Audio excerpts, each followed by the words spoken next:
Hello, नमस्कार विद्यार्थी मित्रों। आज हम देखेंगे कक्षा 9वीं का 20वां पार्ट जो है।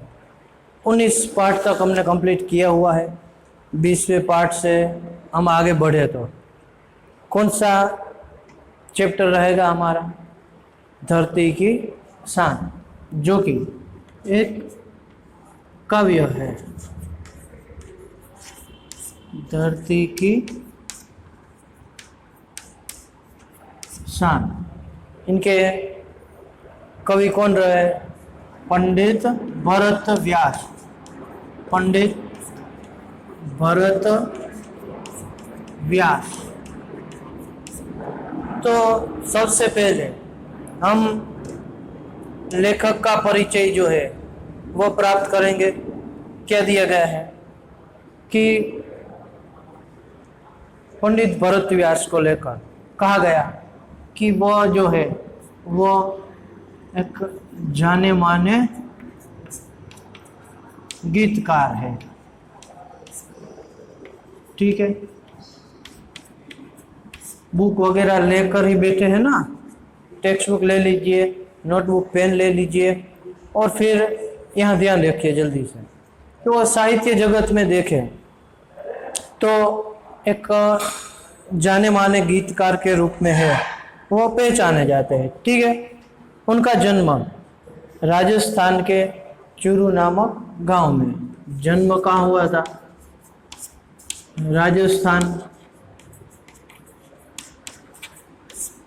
के चूरू गांव,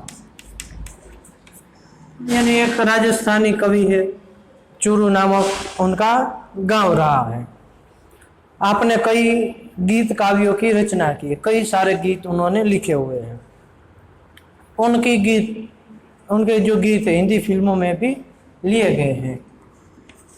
गीत हिंदी फिल्मों में लिए गए। ठीक है, इसके अलावा और क्या उनकी विशेषता देख सकते हैं कि उनकी रचनाओं में मानव मूल्य प्रस्थापित हुए, कि अलग अलग प्रकार के जो मानव मूल्य है। मानव मूल्य यानी क्या कि मनुष्य है वो किस प्रकार से दूसरों को एक जो है आगे ले जा सकता है, मानव को है एक विकास के राह पर बिठा सकता है। तो वो सारे गुणों को देखकर उन्होंने अपनी रचनाएं दी हुई है। इसके बाद देखें तो प्रस्तुत गीत जो है, यानी कि यहाँ पर दिया गया हमारा यह धरती की शान नामक जो काव्य है वह एक गीत है। और कब? सन 1958 में आई। कौन से 1958 में? कौन सा? गांव की गोरी। गांव की गोरी। गांव गोरी ही वैसे दिया है कि नहीं है, तो देखिए तो गांव गोरी नामक जो फिल्म है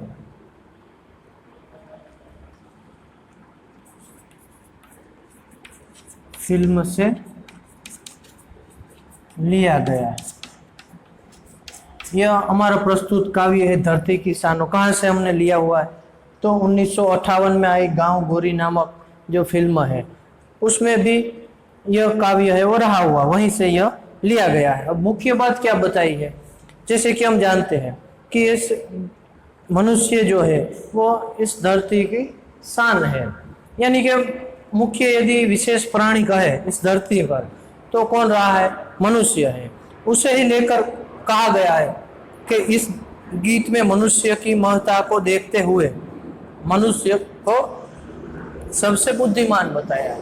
क्या कहा? एक तो सबसे बुद्धिशाली प्राणी है, फिर मनुष्य अपनी बुद्धि और कठोर परिश्रम से जल थल नभ में तमाम उपलब्धियां अर्जित की है। कि मनुष्य ही एक ऐसा प्राणी है कि जिनके पास एक बुद्धि क्षमता दी गई है, विचारशीलता दी गई है, और जिनके कारण उन्होंने एक बुद्धि और कठोर परिश्रम के कारण इस धरती पर है यहाँ तक कि आकाश में भी है और पानी में भी है, जल थल और नभ में भी उन्होंने उपलब्धियां जो है वो हासिल की है।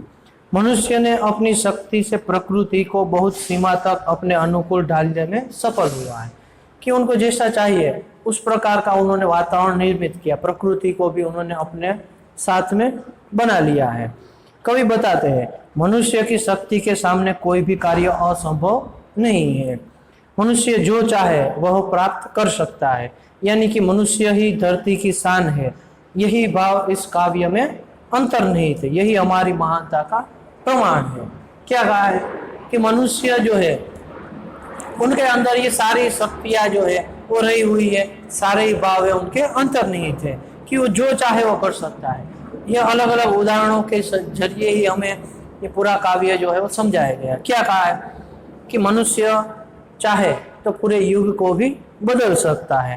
ये मानो उनके वर्तमान को लेकर, भविष्य को लेकर और मनुष्य के अंदर रही हुई जो शक्तियां हैं उन्हें लेकर यह पूरी कविता जो है वो उनका निर्माण किया गया है कि मनुष्य जो है वो ऐसा प्राणी है कि जिनके सहारे वो सब कुछ प्राप्त कर सकता है। ठीक है, देखते हैं क्या कहा है। पहले तो ये 2-3 मुद्दे हैं वो जल्दी नोट कर लो, फिर काव्य से हम शुरू कर रहे। हालांकि कवि के बारे में देखें तो बहुत कुछ दिया नहीं है, इतना थोड़ा सा ही उनका परिचय रहा हुआ है। जल्दी पेन नोट लेकर बैठ जाओ, नोट भी करते जाओ। ठीक है, अब हम शुरुआत करें काव्य से। तो ऐसे 3 अलग अलग उनके भाग हम कह सकते हैं। मैं अपनी तरह से कह रहा हूँ, ऐसे भाग इसमें दिए नहीं है, पर 3 भागों में हम उसे देख सकते हैं। शुरुआत की है, क्या कहा है कि धरती की शान तू भारत की संतान, तेरी मुट्ठियों में बंद तूफान है रे। क्या एक तो कहा है कि है धरती की शान, इस धरती की यदि शान है, शान यानी कि एक महत्व, मान सम्मान, इज्जत, एक तरह से सबसे श्रेष्ठ जो है वो इस धरती पर क्या है, किसे कहा है, भारत की संतान। यानी वैसे तो मनुष्य को लेकर ही कहा है, तो खास तौर पर हम भारत में रहने वाले, हम भारतीय हैं, इसे लेकर कहा है कि हे भारत की संतान, तू इस धरती की शान है, तेरी मुट्ठियों में बंद तूफान है, कि तू चाहे तो तूफानों को भी मुट्ठियों में बंद कर सकता है। यानी मनुष्य के पास इतनी शक्ति, इतना साहस रहा, इतनी बुद्धि भी रही हुई है, इतना परिश्रम भी वो करता है कि वो यदि चाहे तो तूफान को भी मुट्ठी में बंद कर सकता है। मनुष्य तू बड़ा महान है, इसलिए कहा कि मनुष्य तू महान है, तू इस धरती की शान है। तो इसे ही लेकर पंडित भरत व्यास ने एक हमारे अंदर पड़ी हुई शक्ति को जगाने का, अंदर रहे मानव मूल्य है उसे जगाने की, और पूरी दुनिया को है एक नई राह पर ले जाने की एक कोशिश जो है वो की गई है। तो देखते हैं इसी तरह एक पहला भाग देखें तो जिनमें अब क्या कहा गया है। जैसे पहले देखा कि धरती के शान है मनुष्य, तू महान है। फिर कहा तू जो चाहे तो पर्वत पहाड़ों को फोड़ दे। क्या कहा, पर्वत या तो पहाड़ों को फोड़ दे। जो यदि मनुष्य चाहे तो पर्वतों को भी फोड़ सकता है। यानी कि हम देखते हैं क्या है कि कई जगह पर हमारे रास्ते में आने वाले कई सारे पर्वत थे, जिनमें भी हमने रास्ता बनाकर है वो आगे निकले हुए हैं, वो हमारी बाधा नहीं बना हुआ है। इसी तरह देखें तो कई सारे पर्वत जो कि विश्व में ऊंचे पर्वत भी हो, फिर भी हम उनकी चोटी तक भी पहुंच चुके हैं, उस ऊंचाई को भी हमने हासिल किया हुआ है। यानी कहा गया है कि यदि मनुष्य चाहे तो उसे कोई भी प्रकार की बाधा बीच में नहीं आती, वो पर्वत पहाड़ों को भी फोड़ सकता है। फिर क्या कहा कि तू जो चाहे तो नदियों के मुख को भी मोड़ दे। नदियों के मुख को मोड़ दे। ठीक है, पर्वत पहाड़ों को फोड़ना और नदियों को मोड़ना। मोड़ना यानी कि उस बहाव को जहाँ जा रहा है उससे मोड़ कर दूसरी ओर ले जाना। हमने कई ऐसे कार्य किए हुए हैं कि हमें बीच में आने वाली नदी है उन्हें मोड़कर अलग जाने दिया है, या तो उसे बंध के सहारे, डैम जो कहते हैं उनके सहारे जो है उसे रोक भी दिया है, या तो जगह भी उनकी बदल दी है। यह किसके कारण है? हम मनुष्य के अंदर रही हुई शक्ति, कठोर परिश्रम के कारण है। और कई सारी नदियों को हमने पार भी किया हुआ है, पुल भी लगाए हुए हैं। तो यह उदाहरण के रूप में हम जोड़ सकते हैं कि यहाँ पर कवि ने क्या कहा कि मनुष्य यदि चाहे, यानी कि तू जो यदि चाहे तो नदियों के मुख को भी मोड़ सकता है। तो इस तरह मनुष्य के अंदर एक असीमित, जो कभी खत्म न हो ऐसी शक्ति है, वो रही हुई है। फिर क्या कहा? तू जो चाहे माटी से अमृत निचोड़ दे। माटी से अमृत निचोड़ दे, ठीक है, माटी से अमृत को निचोड़ना, यानी कि एक तरह से कहे तो इनके अर्थ में हम क्या ले सकते कि माटी से ही हमें सब कुछ कहे तो मिला हुआ है, कि जिनमें कई प्रकार की धातुएं रहती है, कई प्रकार के खनिज हमें मिलते हैं, कई प्रकार की हम फसलें हैं, या तो अनाज है, धान्य है, या तो कई सारे पाक जो है उनका हम उत्पादन करते हैं, या तो कई तरह के कीमती धातुएं भी जो का हीरे, सोना, चांदी वगैरह सब कुछ हम ले सकते हैं। तो यह क्या है कि यह माटी ही है, पर फिर भी मानो हमें अमृत की तरह, अमृत का क्या गुण है पता ही होगा कि अमृत यानी कि जो एक प्रकार का ऐसा पदार्थ है, द्रव्य माना जाता है कि जिसे पी लेने से आदमी जो है वो मरता नहीं है, अमर हो जाता, मनुष्य जो है वो अमर हो जाएगा। तो कहा है कि माटी में भी मानो इस प्रकार के तत्व रहे हुए हैं, इन्हें मनुष्य ने इस प्रकार निकाला हुआ है, चाहे कोई भी वस्तुओं को ले ले, क्योंकि माटी के सहारे ही, यानी कि धरती के पेटाल से ही हम प्राप्त करते हैं। तो इसलिए वो हमारे लिए तो माटी जो है वो अमृत के समान है, हमारे जीवन चलाने के लिए वो पहले जरूरी, हम उसी पर ही तो हम आधार रखकर हम टिके हुए, हम उसी पर तो रहते हैं, इसी धरती पर। तो ये माटी का ही कारण है। तो इसीलिए कहा कि तू जो चाहे तो माटी से भी अमृत निचोड़ दे, निचोड़नी यानी निकाल लेना। फिर कहा तू जो चाहे धरती को अंबर से जोड़ दे, धरती को अंबर से जोड़ दे। क्या कहा? धरती और अंबर को जोड़ने की बात है, वो कही गई है कि मनुष्य ने इतनी ऊंची उड़ानें भरी हुई है कि कहाँ कहाँ तक वो पहुंच चुका है। सिर्फ धरती के तो प्रत्येक कोनों को जानते ही है, पर इसके अलावा पूरे सूर्यमंडल में, पूरे ब्रह्मांड में कहे या तो अवकाश में कहे, उसमें भी रही हुई वो प्रत्येक चीजों को अब जानने लगा है। यहाँ तक कि प्रत्येक ग्रहों पर क्या क्या होता है, उनका वातावरण कैसा है, वहाँ क्या मिलता है क्या नहीं है, उन सभी बातों का उन्होंने एक संशोधन किया हुआ है। तो इस तरह हम अंबर आकाश तक भी पहुंच चुके हैं, उसमें भी उपग्रहों द्वारा, मिसाइलों कहे या तो जो रॉकेट वगैरह कहे, प्लेन वगैरह कहे, उनसे हमने धरती को भी मानो अंबर से जोड़ दिया। हमारे लिए आकाश और धरती में कुछ फर्क ही नहीं रहा। इतनी जानकारी और इतनी ऊंचाई तक हम पहुंच चुके हैं कि मानो धरती और अंबर को भी हमने जोड़कर एक कर दिया हो। तो इस प्रकार है मनुष्य। कहा है कि तुम्हारे लिए कुछ भी असंभव नहीं है, तू जो चाहे तो सब कुछ कर सकता है। तूफान को भी बंद कर सकता है, पर्वत पहाड़ों को फोड़ सकता है, नदियों के मुख को मोड़ सकता है, माटी से अमृत निचोड़ सकता है और धरती को अंबर से भी जोड़ सकता है। फिर क्या कहा? अमर तेरे प्राण मिला तुझको वरदान। अमर प्राण ऐसा वरदान कि उनके प्राण है वो मानो अमर हो गए हैं, ऐसा उनको वरदान जो है वो मिला हुआ है कि इस प्रकार सुख सुविधाओं से, यंत्रों से वो अपना जीवन संजोए हुए रहा है, बनाए हुआ है कि मानो उनके प्राण जो है वो अमर हो गए।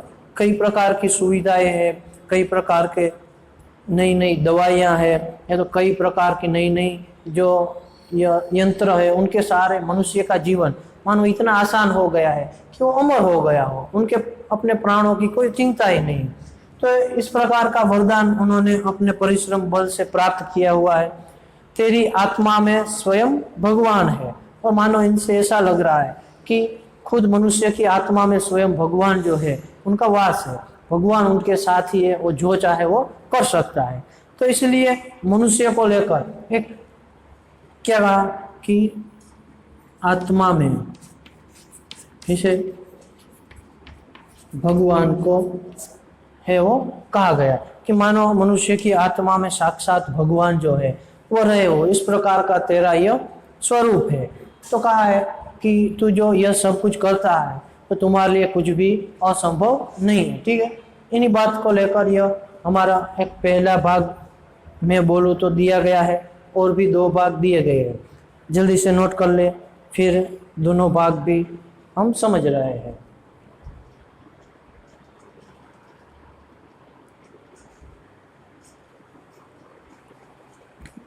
ठीक है, इसी तरह से यह पहला भाग कंप्लीट करते, दिखते जाओ, सुनते जाओ, शब्द स पढ़ते जाओ, समझते जाओ, लिखते जाओ। ठीक है, तो यह पहला भाग। दूसरा देखें तो क्या कहा है कि नयनों में ज्वाल तेरी गति में भूचाल। अब मनुष्य के अंदर रही हुई जो शक्ति है, उनके प्रत्येक अंगों को लेकर मानो इस तरह कहा है कि जो चाहे वो करने में सक्षम है, युग को भी वो बदल सकता है। क्या कहा कि तेरे नयनों में ज्वाल, नयनों में ज्वाल, नयन यानी क्या, आंख, नयनों यानी के आंखों में, तेरी आंखों में मानो ज्वाल, ज्वाल यानी कि ज्वालाएं है, इस प्रकार की आग जो है वो बह रही है। ऐसा एक जो अंगारे है, जलन है, ज्वालाएं है, उगल रही है कि मानो जो सामने आए उसे नष्ट करने में भी वो साहस रखता है। तेरी गति में भूचाल, गति है वो कैसी है, वो एक भूचाल की तरह है। भूचाल यानी कि भू यानी धरती, चाल यानी कि चलना, भूचाल यानी भूकंप कहा जाता है कि उनकी गति ऐसी है कि मानो वो चले तो भूचाल आ जाए। इस प्रकार के एक साहस को रखते हुए मनुष्य है वह रहा हुआ है। तो कहा नयनों में ज्वालाएं है, चाल में एक भूचाल है, गति में, छाती में छिपा महाकाल, छाती के अंदर क्या रहा हुआ है, महाकाल। महाकाल यानी कि एक तरह से कहे तो शंकर का भी एक नाम है, या तो मृत्यु भी कह सकते हैं। तो इस तरह कहा कि मानो उनकी छाती में है साक्षात महाकाल, वो रहा हुआ हो, छिपा हुआ हो। इस प्रकार से मनुष्य जो है वो सामर्थ्यवान है। पृथ्वी के लाल तेरा हिमगिरी सा भाई, पृथ्वी के लाल कहा है। लाल यानी क्या होगा, किस अर्थ में दिया है, पृथ्वी का बेटा, संतान, तेरा जो बाल है वो कैसा है, बाल यानी क्या होगा, बाल यानी के ललाट, कपाल जो बोलते हैं वो, कपोल बाल को जो है वो कैसा कहा है, हिमगिरी सा, यानी हिमालय के जो पर्वत है, जो बर्फ से ढके हुए हिमालय की चोटियां है, पर्वत है, उसके समान कहा है कि वो जिस प्रकार पूरे भारत की एक शोभा रखता है, एक उसे चमक देता है, एक नया है वो सम्मान देता है। तो उसी प्रकार पृथ्वी के लाल को कहा गया, पृथ्वी के अंदर रही हुई संतान है, ये पृथ्वी के पुत्र, तुम्हारे बाल जो है यानी कि तुम्हारी जो बुद्धि है, तुम्हारा जो इरादा है, तुम्हारे जो विचार है, वो एक हिमगिरी के तरह अखंड है, वो अड़ेल है, वो कभी भी विचलित नहीं होने वाले। तो ऐसे तुम अपने विचारों के साथ, जलती हुई ज्वालाओं के साथ, नयनों में एक ज्वाला, गति में भूचालों के साथ, छाती में महाकाल जो छिपा है, तो तू जो चाहे वो कर सकता है। तेरी भ्रुकुटी में तांडव का ताल है। भ्रुकुटी में क्या कहा है, भ्रुकुटी, भ्रुकुटी यानी अर्थ समझना भी है वो जरूरी होगा, क्योंकि भ्रुकुटी यानी क्या है, भौं कहा जाता है, वैसे अर्थ भी ऐसा ही दिया होगा। भौं यानी कि नयन जो बोलते हैं वो, यह आंखों के ऊपर जो रहता है वह। भ्रुकुटी में क्या छुपा है? तांडव का ताल रहा हुआ है। तांडव को तो पहचानते हैं, यानी वो हमारे इरादों के साथ, हमारे विचारों के साथ हमारी भ्रुकुटी जो है वो इस प्रकार मानो ये हिलती डुलती रहती, नाचती रहती है, मानो तांडव का ताल जो है जो होता रहता है। तांडव यानी कि भगवान शिव का एक नृत्य है, और तांडव नृत्य से पूरी दुनिया को है, पूरे विश्व को तहस नहस कर सकते हैं, ऐसी शक्ति उनमें रही हुई। तो मानो मनुष्य के विचार है और उनके आधार पर पड़ने वाली जो भ्रुकुटी है वो भी एक इशारा कर देती है कि कभी भी हम पृथ्वी को है वो बदल सकते हैं। तो ऐसे कहा है कि तेरी भ्रुकुटी में भी तांडव का ताल है, निज को तू जान जरा शक्ति पहचान। तेरी वाणी में क्या कहा? वाणी में युग का आह्वान, आह्वान यानी कि बुलाना है, पुकार देना कि कहा है कि हे मनुष्य तू इतना महान है कि नयनों में ज्वाला, गति में भूचाल, छाती में महाकाल, हिमगिरी सा बाल है, तांडव का ताल भ्रुकुटी में रहा है, और तू जो चाहे तो अपने अंदर रही हुई निज की शक्ति है, निज को तू जान। निज यानी खुद अपने आप को जान और अपनी शक्ति को तुम पहचान, क्योंकि तेरी वाणी में यानी कि तुम्हारे विचारों में, तुम्हारे बोलने में, तुम्हारे कार्यों से एक नए युग का आह्वान है। आह्वान यानी कि बुलाना, उसे स्वागत करना। एक नए युग का आह्वान जो है, पुकार है, वो तुम कर सकते हो, पूरे समय को भी बदल सकते हो, नए युग को रखने में भी तुम सामर्थ्यवान हो। इस तरह ये दूसरा भाग दिया गया है, कहा है कि मनुष्य है वो सबसे महान है, इस धरती की शान है। लिख लो जल्दी से। ये तीसरे अंतिम भाग की ओर मैं आपको ले जा रहा हूं। ठीक है, जल्दी नोट कर लेते हैं हम। फिर क्या कहा है कि मनुष्य के अंदर रही हुई और भी जो शक्तियां है उसे तीसरे भाग में दी हुई है, और इसी के ही साथ और इस धरती की शान है वैसा भी उन्होंने स्पष्ट किया हुआ है।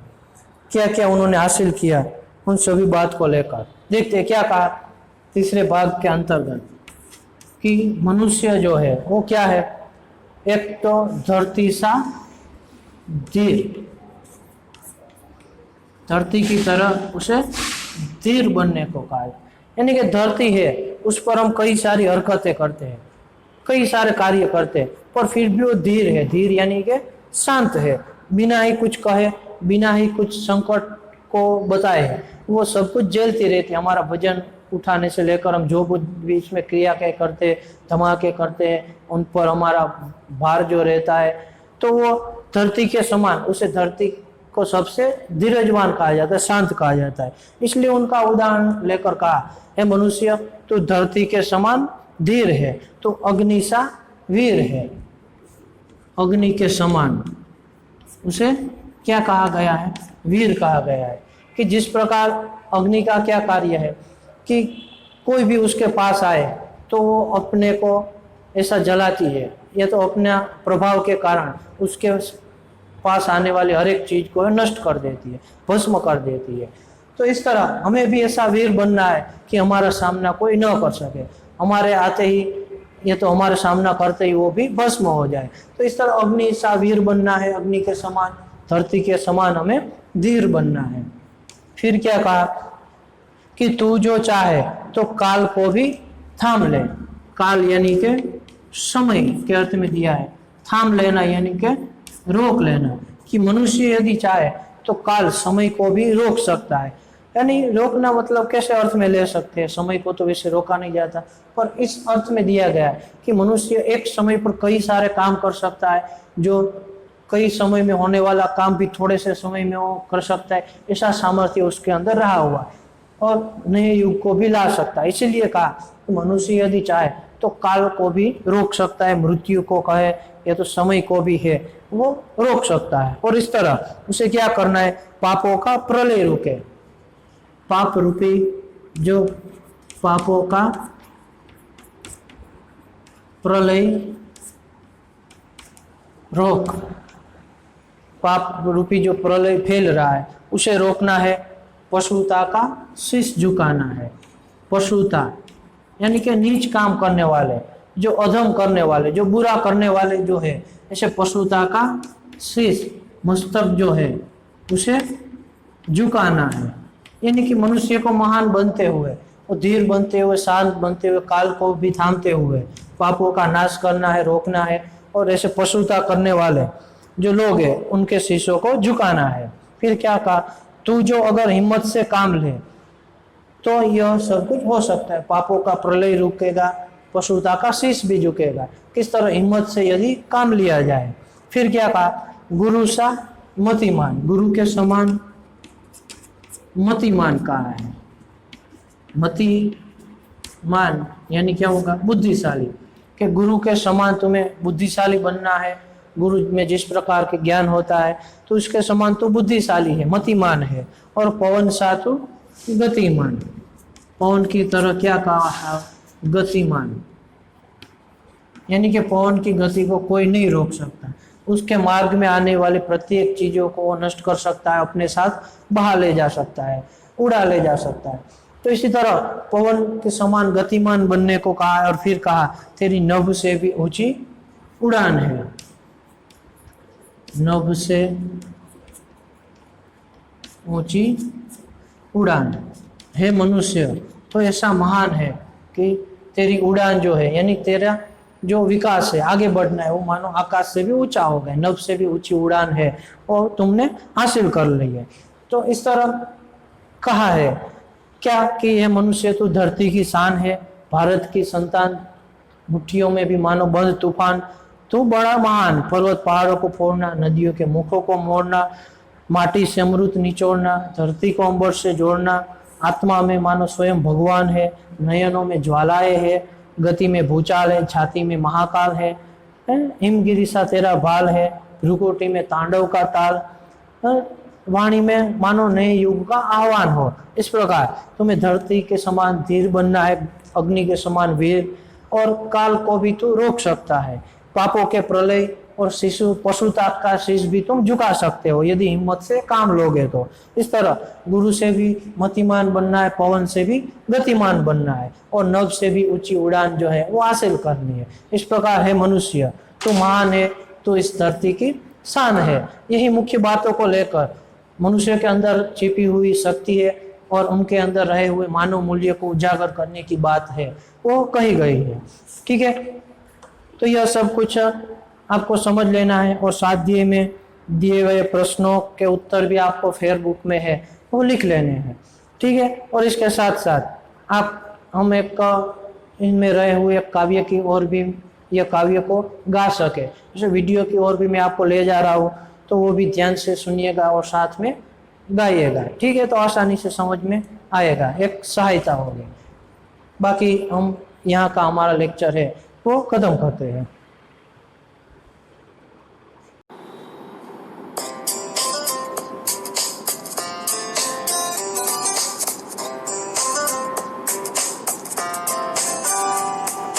धरती की शान तू भारत की संतान, धरती की शान तू भारत की संतान, तेरी मुट्ठियों में बंध तूफान है रे।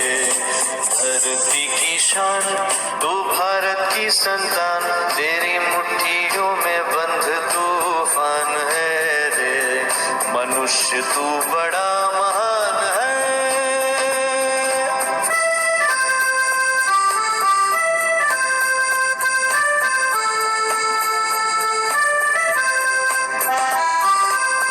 जो चाहे पर्वत पहाड़ों को फोड़ दे, तू जो चाहे नदियों के मुख को भी मोड़ दे, तू जो चाहे माटी से अमृत निचोड़ दे, तू जो चाहे धरती को अंबर से जोड़ दे।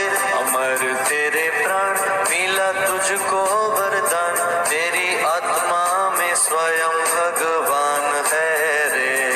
मनुष्य तू बड़ा महान है।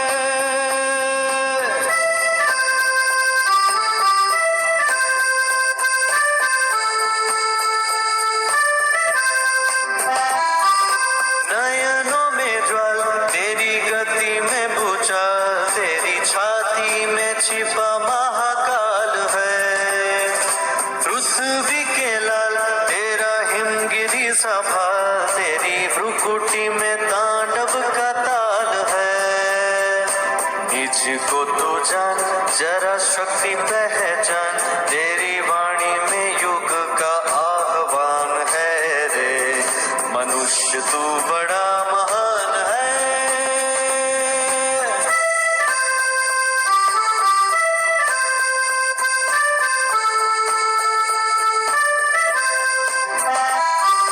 धरती सा धीर तू है, अग्नि सा वीर, तू जो चाहे तो काल को भी थाम ले। पापों का प्रलय रुके, पशुता का शीश झुके, तू जो अगर हिम्मत से काम ले। गुरु सा मतिमान, पवन सा गतिमान, तेरी नभ से भी ऊंची उड़ान है रे। मनुष्य तू बड़ा महान है। धरती की शान, तू भारत की संतान, तेरी मुट्ठियों में बंध तूफान है रे।